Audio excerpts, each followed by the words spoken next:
Assalamualaikum warahmatullahi wabarakatuh.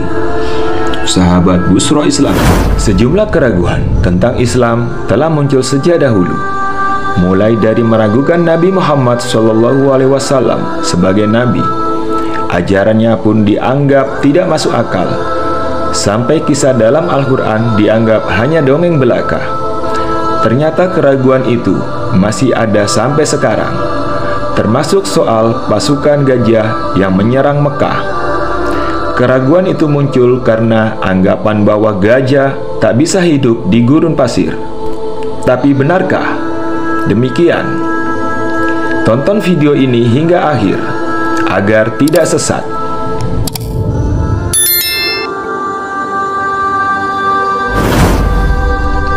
Ashabul Fil atau pasukan gajah yang dipimpin Raja Abraham dari Yaman menuju Mekah sempat diragukan kebenarannya karena beberapa alasan.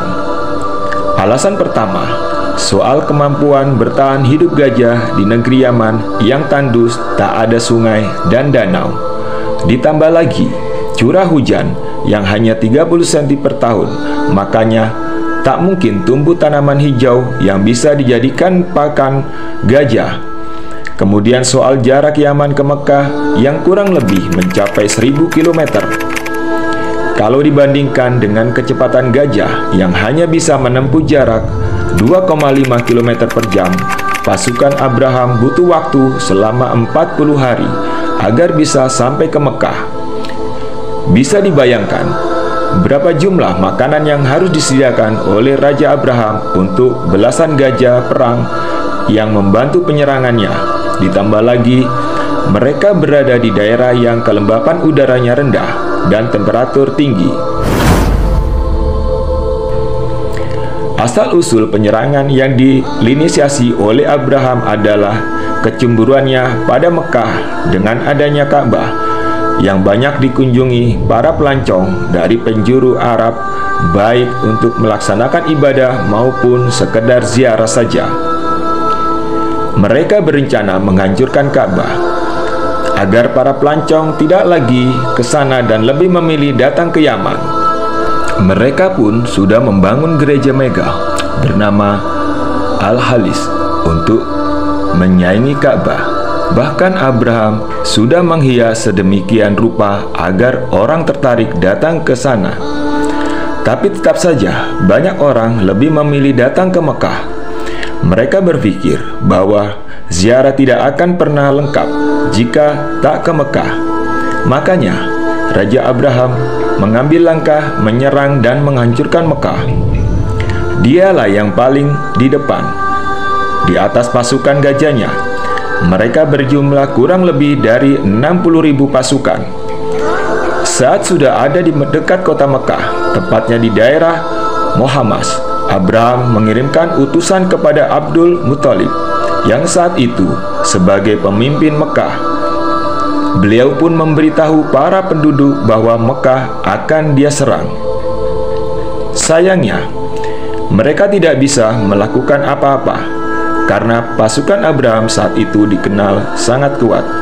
Satu persatu para penduduk Mekah pergi bersembunyi ke bukit-bukit yang ada di sana, termasuk Abdul Muthalib. Sebelum pergi, beliau berpamitan kepada Ka'bah, serah berdoa kepada Allah Subhanahu wa Ta'ala. Wahai Tuhanku, tidak ada yang kuharapkan selain darimu. Wahai Tuhanku, selamatkanlah rumahmu dari serangan mereka. Sesungguhnya mereka yang akan merusak bait adalah musuhmu. Doa tulus yang dipanjatkan kakek Rasulullah SAW benar-benar dikabulkan oleh Allah Subhanahu wa Ta'ala. Karena sebelum pasukan Abraham sampai, mereka sudah diserang oleh burung ababil yang melemparkan batu-batu hingga mereka tak bisa berbuat apa-apa dan akhirnya binasa.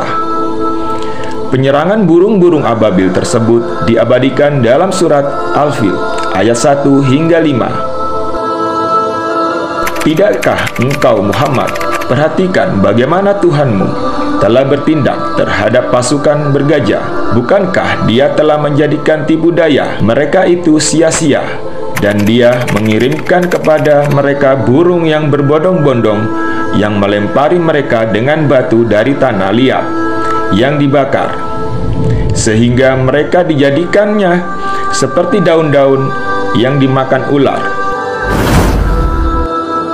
Peristiwa penyerangan Abraham ke Mekah ternyata sudah diteliti banyak ilmuwan.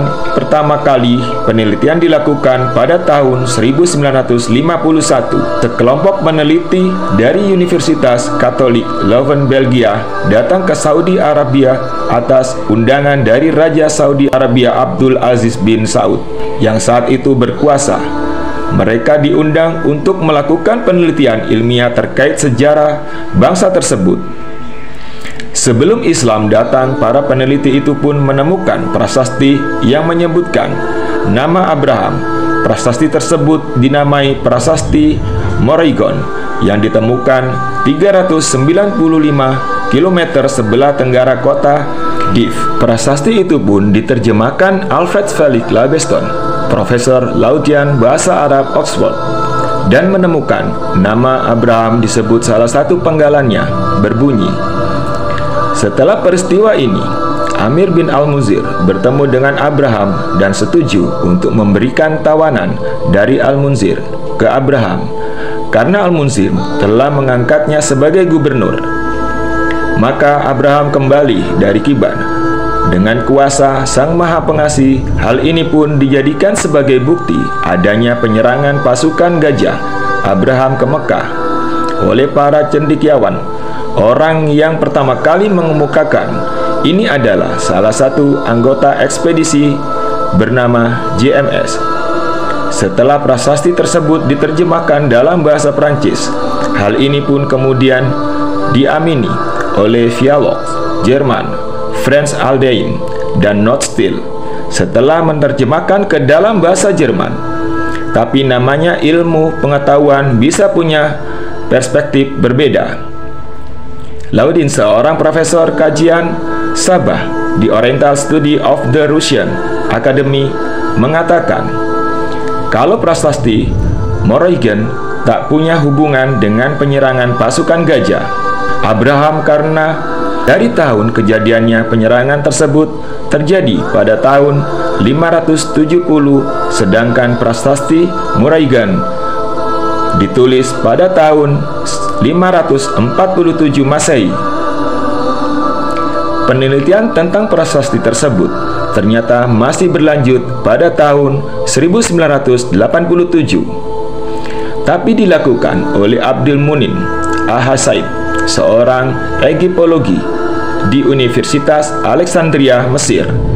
Dengan model fotokopi catatan, beliau membaca sendiri prasasti Moraigon saat menemukan jawaban kontroversi yang pernah terjadi. Jawabannya ada pada kekurangan terjemahannya, makanya beliau mengeluarkan terjemahan baru atas prasasti Moraigon. Hasilnya adalah prasasti tersebut sulit untuk diklaim sebagai bukti penyerangan Abraham ke Mekah. Prasasti itu hanya berisi penaklukan Abraham terhadap Bani Amir dengan memanfaatkan suku tertua di Arab, yaitu Adnan dan Katan. Melihat letak geografi suku-suku tersebut, Saidet mengatakan tidak ada indikasi penyerangan ke Mekah karena jarak tempat yang disebutkan dalam prasasti dengan Mekah sangat jauh, sekitar 300 km lebih. Adanya penelitian tersebut menegaskan bahwa belum ada bukti adanya penyerangan pasukan gajah Abraham menyerang Mekah, hingga akhirnya pada tahun 2014 para peneliti gabungan dari Prancis dan Arab Saudi yang menamai kelompok penelitiannya Franco-Saudi Mission of Najran menemukan hal tak terduga. Mereka melakukan penelitian di Jabal Kaukat dan di sebuah padang pasir bernama Padang Pasir 5. Di sanalah mereka menemukan ada 3 gambar gajah. Para peneliti sebenarnya tak bisa memperkirakan berapa usia grafiti tersebut. Namun gambar gajah menjadi petunjuk kunci. Gajah telah menghilang dari semenanjung Arabia sejak kurang lebih 2000 tahun lalu. Makanya mereka memprediksi kalau temuan itu ada sejak abad ke-6. Prediksi ini akhirnya terkonfirmasi setelah mereka menemukan prasasti yang tertuliskan Abraham Sabiman Raja tak jauh dari temuan grafiti tersebut.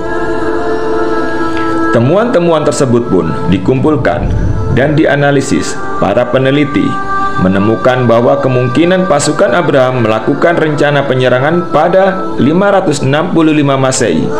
Setelah adanya bukti penyerangan ke Mekah, para ilmuwan juga menemukan gajah bisa hidup di gurun pasir. Anggapan soal gajah yang tak bisa tinggal di gurun pasir ternyata keliru. Gajah memang biasanya identik dengan habitat di hutan, padang savana, ataupun di padang rumput. Tapi ternyata mereka bisa hidup di berbagai habitat. Sebut saja di gurun pasir ataupun di daratan tinggi. Makanya, hewan mamalia satu ini bisa hidup di gurun pasir Namibia, walaupun perilakunya berbeda dengan saudara-saudaranya yang hidup di padang savana. Gajah-gajah gurun pasir punya daya jelajah, kawasan yang lebih luas, dan keterampilannya cocok dengan lingkungan panas. Kleros, seorang peneliti dari Institut Pergenomics Biologis University of Illinois, mengatakan kalau gajah-gajah tersebut bisa membuat tubuh mereka sejuk dengan melumuri seluruh badan mereka menggunakan campuran pasir dan air kencing mereka. Sahabat beriman, berkali-kali Allah Subhanahu wa Ta'ala menegaskan apa yang berasal darinya adalah sebuah kebenaran, terutama Al-Quran yang merupakan firman-Nya. Tapi masih ada saja oknum-oknum yang masih tetap meragukan dan mengingkari firman-Nya. Bahkan semua itu sudah terbukti lewat berbagai penelitian sebagai Muslim. Semoga kejadian tersebut semakin membuat keimanan kita bertambah. Wassalamualaikum warahmatullahi wabarakatuh.